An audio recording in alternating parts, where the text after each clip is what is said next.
Hello students, we are going to start your next chapter which is solid state. अब solid state के अंदर सबसे पहला जो हमारे पास टॉपिक है वो क्या है कि solids होते क्या हैं, उनके जनरल कैरेक्टरिस्टिक क्या है. ठीक है, solid वो सब्सटेंस होते हैं जो रिजिड होते हैं. रिजिड का मतलब जिनकी definite shape and definite volume होता है. ठीक है. नेक्स्ट, सॉलिड्स के अंदर जो इंटर पार्टिकल डिस्टेंस है, मतलब जो पार्टिकल अरेंज होते हैं किसी भी सॉलिड के अंदर, वो उनके बीच का जो डिस्टेंस है, उन पार्टिकल्स के बीच का डिस्टेंस जिसको हम इंटर पार्टिकल डिस्टेंस बोल रहे हैं, वो क्या होता है, बहुत शॉर्ट होता है. ठीक है. और इंटर पार्टिकल फोर्सेस क्या होते हैं, इनमें स्ट्रॉन्ग होते हैं as compared to liquid and gases. आपको पता है कि जो लिक्विड हैं उनमें जो ये इंटर पार्टिकल फोर्सेस होते हैं ये एज़ कम्पेयर टू सॉलिड थोड़े कम स्ट्रॉन्ग होते हैं. ठीक है. और गैसेस में तो पार्टिकल्स काफ़ी दूर दूर होते हैं, तो उनमें जो इंटर पार्टिकल डिस्टेंस है वो ऑब्वियस सी बात है और भी ज़्यादा कम हो जाएगा. तो जो सॉलिड्स होते हैं वो इसीलिए रिजिड होते हैं क्योंकि उनके अंदर जो इंटर पार्टिकल डिस्टेंस है वो बहुत कम होता है. ठीक है. और फोर्सेस, इंटर पार्टिकल फोर्सेस, ये जो एटम्स मॉलिक्यूल्स होते हैं सॉलिड के अंदर, उनके बीच में जो फोर्स ऑफ अट्रैक्शन होता है वो बहुत ज़्यादा होता है. ठीक है. थर्ड हमारे पास क्या है कि सॉलिड्स जो हैं इनकम्प्रेसिबल होते हैं. एज़ वी ऑल नो कि जो सॉलिड्स हैं उनको जब हम दबाते हैं, ठीक है, तो वो ईजिली कंप्रेस नहीं होते हैं. तो इसलिए जो सॉलिड्स हैं वो क्या होते हैं, इनकम्प्रेसिबल. और last, solids have high density as compared to that of liquid and gases. ठीक है. तो ये कुछ एक प्रॉपर्टीज़ हैं कि सॉलिड्स क्या होते हैं, किनको हम किन प्रॉपर्टीज़ की वजह से इनको सॉलिड्स बोलते हैं. ठीक है. नेक्स्ट हमारे पास है क्लासिफिकेशन ऑफ सॉलिड्स. अब क्लासिफिकेशन ऑफ सॉलिड्स के अंदर सॉलिड्स को बेसिकली हम दो पार्ट्स में डिवाइड करते हैं. एक हमारे पास आ जाएंगे क्रिस्टलाइन सॉलिड्स और दूसरे हमारे पास आ जाएंगे अमोर्फस सॉलिड्स. ठीक है. क्रिस्टलाइन सॉलिड्स हम किसको बोलते हैं, a solid is said to be crystalline if the various ions, atoms और molecules of which the solid is made up of are arranged in definite geometric pattern within the solid.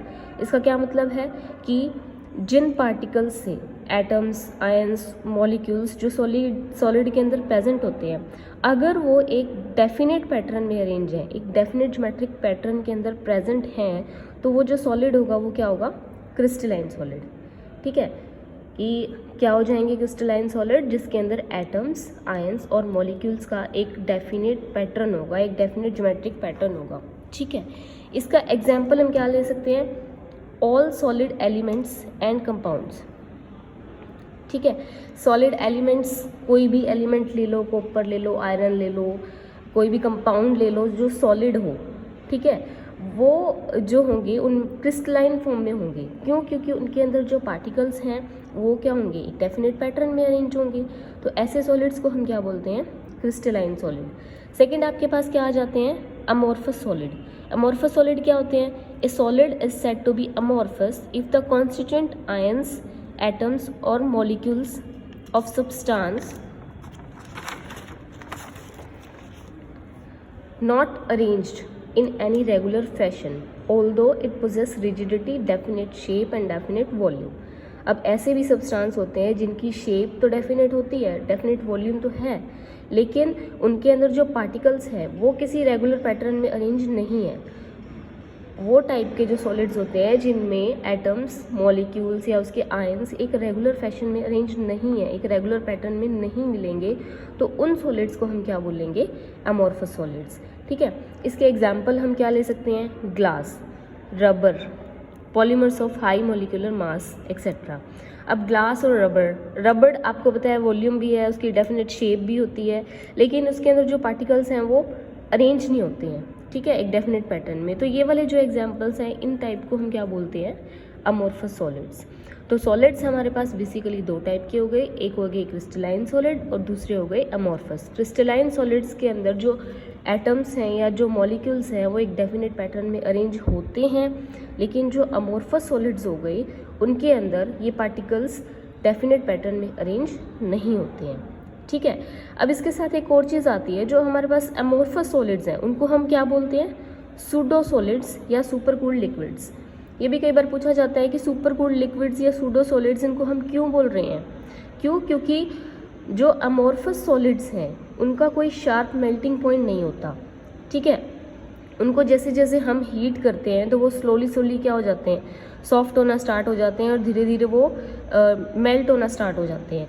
लेकिन ऐसा एक fix temperature पे नहीं होता है, एक range of temperature पे ऐसा होता है, ठीक है। तो amorphous solids do not have a sharp melting point when they are heated slowly, they soften and start to flow without showing a definite or abrupt change.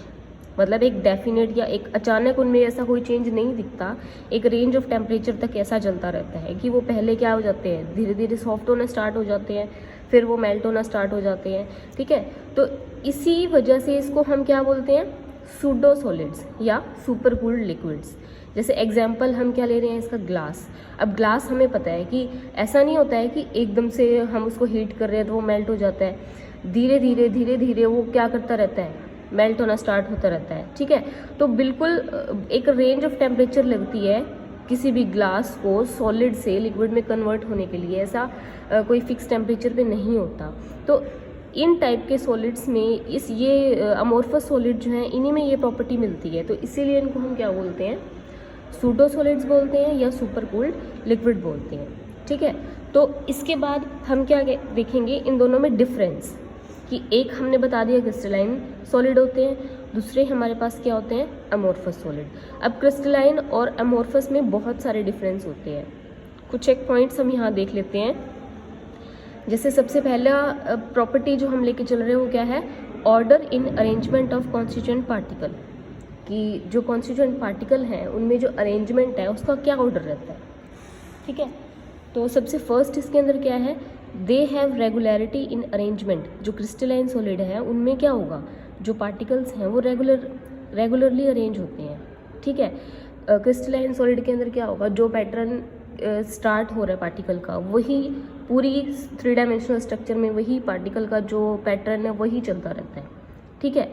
जैसे मान लो कि हमारे पास पार्टिकल किसी फिक्स फॉर्म में प्रेजेंट है, जैसे मान लो कि हमारे पास कोई सॉलिड है, ठीक है, उसमें ये पार्टिकल ऐसे अरेंज है। अब थ्रू आउट क्रिस्टल ये इसका पैटर्न है, मान लो ये 2 टाइप के एटम्स हैं, इसी पैटर्न में अरेंज है, तो पूरे के पूरे क्रिस्टल के अंदर यही अरेंजमेंट हमें मिलेगा, ठीक है। चाहे वो क्रिस्टल कितना भी बड़ा हो, कितनी भी उसका साइज हो या कोई भी उसकी शेप हो, तो यही सेम पैटर्न हमें मिलता है। तो इसमें क्या होगा कि रेगुलरिटी है अरेंजमेंट ऑफ कॉन्स्टिट्यूएंट पार्टिकल, और इस रेगुलरिटी को हम क्या बोलते हैं, लॉन्ग रेंज ऑर्डर, ठीक है। जो यहाँ पे मेन बात है लॉन्ग रेंज ऑर्डर।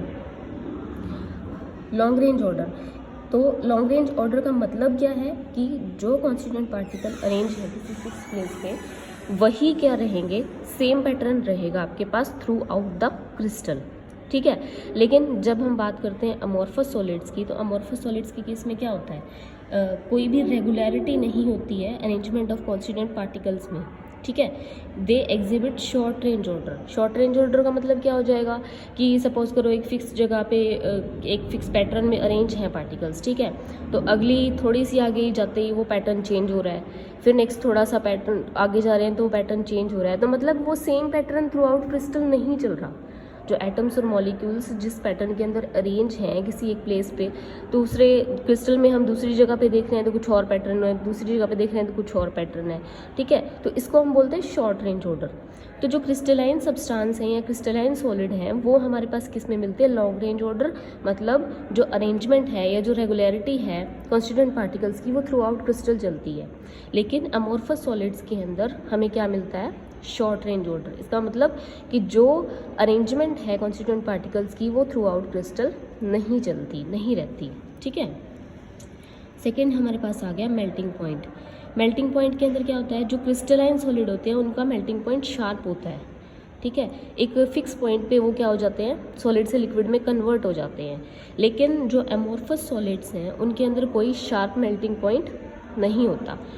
यही हमने अभी अभी बताया कि आप किसी अमोर्फस सॉलिड को जब हीट करते हो तो वो रेंज ऑफ टेम्परेचर होती है, एक फिक्स टेम्परेचर नहीं होता जो वो सॉलिड से धीरे धीरे लिक्विड में कन्वर्ट होता है, ठीक है। तो यहाँ पे मेल्टिंग पॉइंट क्या रहेगा, शार्प नहीं रहेगा, ठीक है। थर्ड हमारे पास आ गई क्लीवेज प्रॉपर्टी।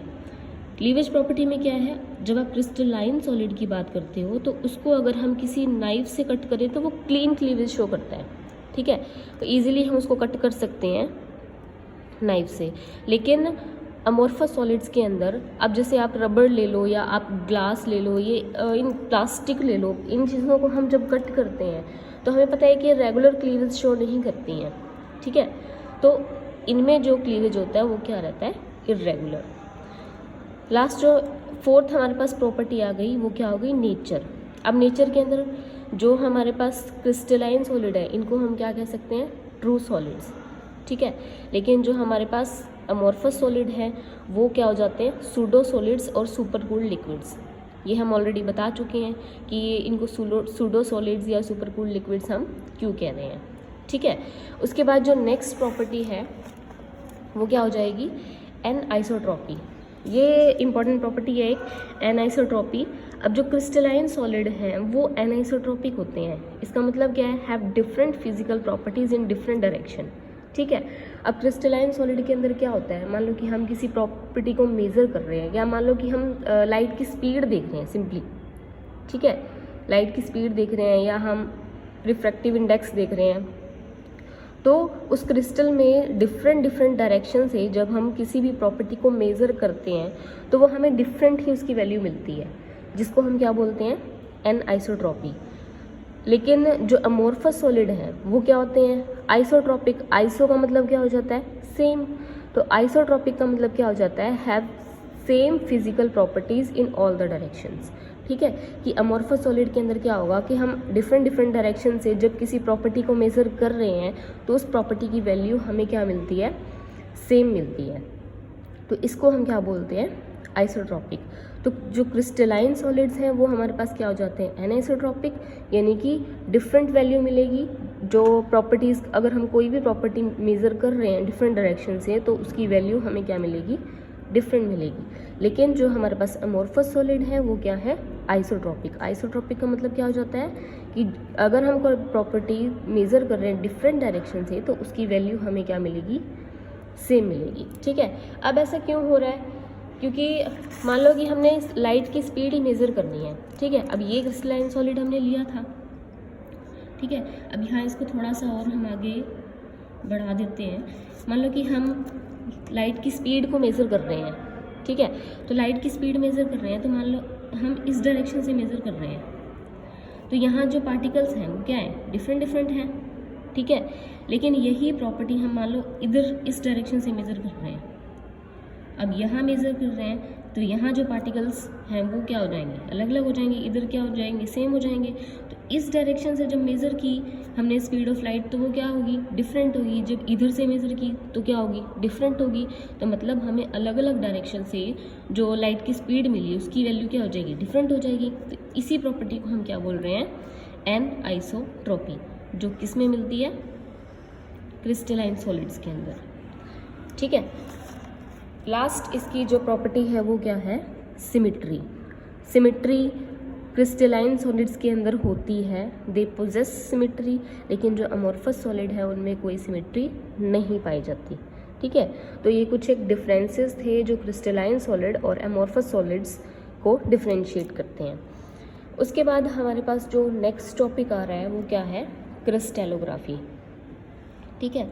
अब क्रिस्टलोग्राफी क्या होता है, crystallography is branch of science which deals with geometry, properties and structure of crystals and crystalline substance.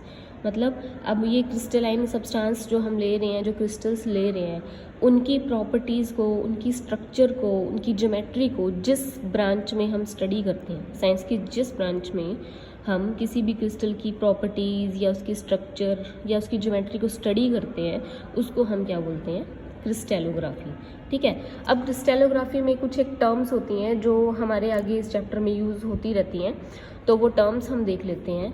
उसमें सबसे पहले हमारे पास क्या हो गई, फेस, ठीक है। किसी भी क्रिस्टल का जो प्लेन सरफेस होता है उसको हम क्या बोलते हैं, फेस। अब जैसे मान लो हम क्यूब ले रहे हैं, क्यूब के अंदर हमारे पास प्लेन सरफेसेस होते हैं, 6 होते हैं, वो उसकी क्या हो जाएंगी, फेसेस हो जाएंगी, ठीक है। तो plane surface of crystal are called faces of the crystal. Second हमारे पास क्या आ गया, एज। अब एज क्या होता है, एज एक लाइन होती है जो दो एडजेसेंट फेसेस को जॉइन करती है किसी भी क्रिस्टल के अंदर, ठीक है। अब जैसे हम क्यूब की बात करें मान लो, तो क्यूब के अंदर भी हमारे पास दो एडजेसेंट फेसेस हमने ले लिए, तो जो लाइन उनको ज्वाइन कर रही है वो क्या हो जाएगी, उसकी एज हो जाएगा, ठीक है। तो थर्ड हमारे पास आ गया form. Set of similar faces of a crystal is called form. अब एक क्रिस्टल के अंदर एक तरह के फेस एक से ज़्यादा हो सकते हैं, ठीक है। तो वो जितने भी सिमिलर फेसेस होते हैं उनको हम एक साथ क्या बोल देते हैं, फॉर्म बोल देते हैं, ठीक है। तो set of similar faces of a crystal is called form. Next हमारे पास आ गया क्रिस्टल हैबिट। क्रिस्टल हैबिट क्या हो जाता है, external shape of the crystal is called crystal habit. मतलब हमारे पास कोई भी क्रिस्टल है वो एक्सटर्नली हमें कैसा दिख रहा है, क्यूब दिख रहा है, ऑक्टाहेड्रल दिख रहा है, तो उसकी जो शेप होती है या उसकी जो स्ट्रक्चर होती है वो सिंपली हम उसे क्या बोल देते हैं, क्रिस्टल हैबिट। तो क्रिस्टल की हम शेप बता रहे हैं या सीधा यूँ बोल दें क्रिस्टल हैबिट है, तो वो चीज़ सेम है, ठीक है। तो external shape of the crystal is called crystal habit. Next हमारे पास आ गया इंटरफेशियल एंगल। अब नेम से ही पता लग रहा है, इंटरफेशियल मतलब दो फेसेस के बीच का जो एंगल होगा किसी भी क्रिस्टल में, हमारे पास जो एडजेसेंट हमने कोई भी दो फेसेस ले लिए, ठीक है, उनके बीच में जो एंगल होगा उसको हम क्या बोलेंगे, इंटरफेशियल एंगल, ठीक है। जैसे क्यूब भी ले लो, क्यूब में अब दो एडजेसेंट फेसेस हमने ले लिए, उनके बीच में कोई ना कोई एंगल तो प्रेजेंट होगा ही, ठीक है। जैसे यहाँ सपोज कर लो हमारे पास 90 डिग्री है, तो ये जो 90 डिग्री का एंगल हो गया ये क्या हो गया, इंटरफेशियल एंगल हो गया किसी भी क्यूब के अंदर, ठीक है। तो दो एडजेसेंट फेसेस के बीच का जो एंगल होता है उसको हम क्या बोलते हैं, इंटरफेशियल एंगल। नेक्स्ट हमारे पास आ गया क्रिस्टलोग्राफी। जो हमारे पास है, जो हम क्रिस्टल्स की स्टडी कर रहे हैं या उसकी स्ट्रक्चर, उसकी ज्योमेट्री को स्टडी कर रहे हैं, तो वो जो क्रिस्टलोग्राफी है वो बेसिकली 3 फंडामेंटल लॉज के ऊपर डिपेंड करती है, ठीक है। अब वो 3 लॉज क्या हैं, law of constituency of interfacial angle first, second हमारे पास क्या आ गया, law of rationality of indices, और थर्ड आ गया लॉ ऑफ सिमेट्री। इन तीनों लॉज को हम एक एक करके स्टडी करेंगे। अब देखो सबसे पहला हमारे पास आ गया law of constituency of interfacial angle, ठीक है। अब वैसे तो नेम से ही पता लग रहा है, कॉन्स्टेंसी मतलब कांस्टेंट होना किसका, इंटरफेशियल एंगल्स का। और इंटरफेशियल एंगल हम ऑलरेडी बता चुके हैं कि कोई भी किसी भी क्रिस्टल के अंदर दो एडजेसेंट फेसेस के बीच में जो एंगल प्रेजेंट होता है उसको हम क्या बोलते हैं, इंटरफेशियल एंगल। अब ये लॉ क्या कह रहा है, according to this law the angles between the corresponding faces called the interfacial angles of the crystal of a particular substance are always the same independent of the shape and size of the crystal, ठीक है। ये क्या कहना चाह रहा है कि हमारे पास कोई भी क्रिस्टल है, मान लो उसकी अलग अलग शेप्स हमारे पास हैं, ठीक है, तो उनमें शेप के ऊपर डिपेंड नहीं करेगा या उसके क्रिस्टल के साइज़ के ऊपर डिपेंड नहीं करेगा, उसमें जो इंटरफेशियल एंगल होंगे वो ऑलवेज क्या रहेंगे, सेम। इस फिगर से शायद हमें थोड़ा सा क्लियर हो जाए।